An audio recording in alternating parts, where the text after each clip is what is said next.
Hi, let's look at this matrices addition question over here.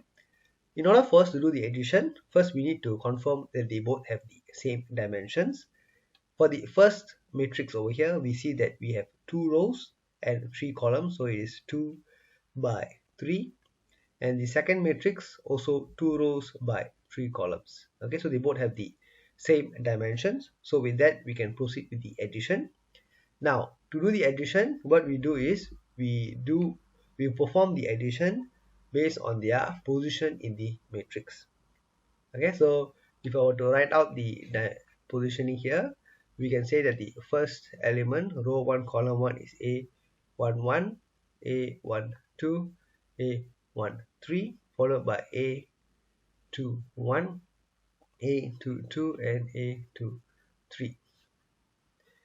Okay, so the first number always refers to the row and the second number refers to the column.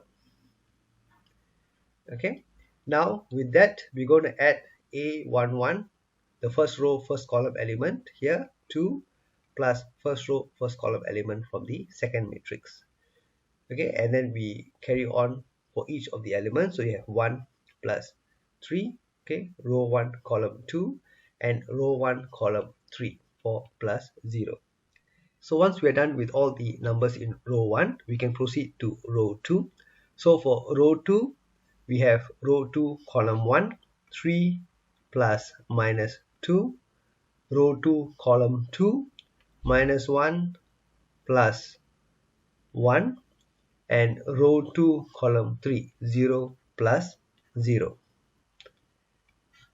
Okay, and we can complete the addition. So we have 8, 4, 4, 3 plus minus 2 is 3, plus times minus will be minus, so 3 minus 2 is 1, minus 1 plus 1 is 0, and 0 over here.